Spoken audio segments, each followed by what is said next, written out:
Wednesday, September 15th edition of the Carolina Weather Video. Meteorologist Matthew East here in the Weather on the Ones Forecast Center here, and we're beginning the day in very, very quiet fashion once again. It is just a very stable weather pattern. Not a lot of changeability or volatility in the pattern here across at least our part of the country, and there's not a whole lot of weather changes coming up, but there are some items to talk about and discuss with you, including the very active tropics. I'll get into the full tropical discussion here in just a couple of moments. Let's begin across the lower 48. There's been some severe weather the past couple of days in the Plain States, and even still at this early morning 5 a.m. hour.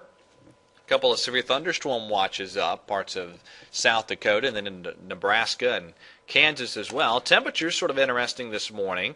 We're in a pattern where we've had pleasant nighttime temperatures, then warm, dry afternoons. That's going to continue, but you look up here and parts of the upper Midwest and the western Great Lakes region. There's some 30s this morning in parts of Wisconsin, the UP of Michigan, and northern Minnesota. A sure sign that autumn is not far away at all. And some gradual weather changes north of us over the next couple of days. Here's the upper air chart today. Really a zonal flow west to east across the lower 48, but there's a pretty potent little storm system that'll scoot north of us, and that'll drag a cold front in here late Thursday into early Friday.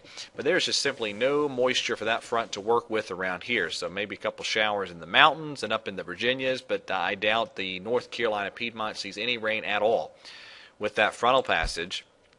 And then the old polar vortex making an appearance here over southeastern Canada.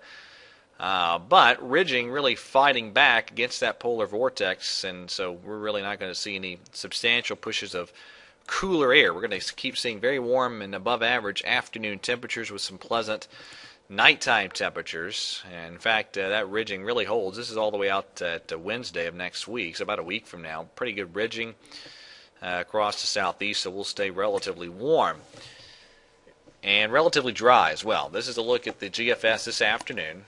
And we're going to be dry, a lot of sunshine, highs, low 90s today and tomorrow. There's that front off to our north. And again, the front does move through, but it just moves through in dry fashion here in the Piedmont. So we're going to be looking at warmth continuing. Behind the front, I think here as we get into Friday, this is Saturday and Sunday, we'll be back into the 80s for highs, lows near 60 over the weekend. Let's go out to next work week, Monday.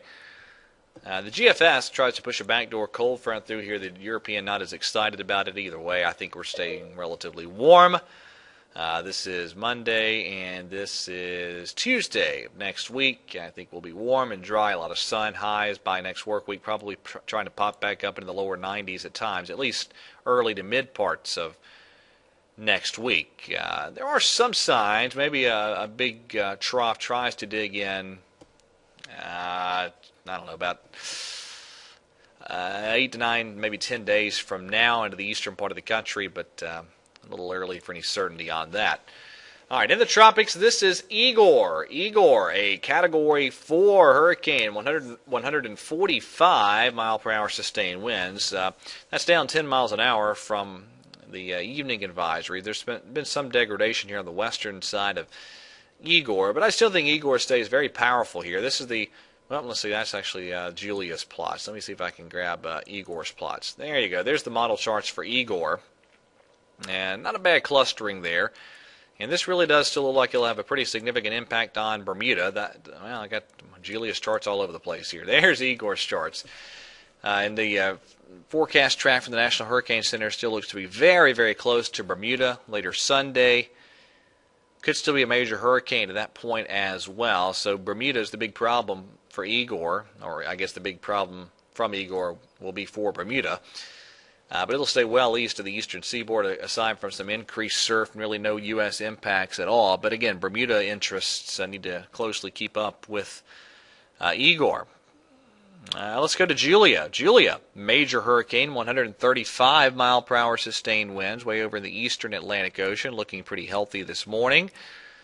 There's the model charts for Julia. Again, this is a fish storm. This will be heading into the open waters of the Atlantic Ocean. And we did have Tropical Storm Carl develop yesterday. Carl is moving into the Yucatan Peninsula this morning. Some reference points here. Cancun and Cozumel right there. So this is coming in south of there. And Carl is going to reemerge into the Gulf of Mexico and then make another landfall into Mexico. That's the National Hurricane Center forecast. Carl could become a hurricane by the time it makes its second landfall by Saturday.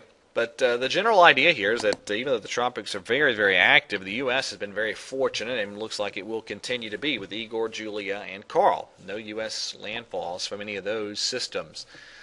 So, thus far, so good as far as the U.S. is concerned with this hurricane season. I got of course, the scraping from Earl with the Outer Banks, but still no direct U.S. Landfalls, at least in terms of major tropical systems thus far this year, or at least major hurricanes. And that's good because there's been some powerful ones out there. All right, that's it for today's edition of the Carolina Weather Video. Thanks for watching. Have a great day. God bless.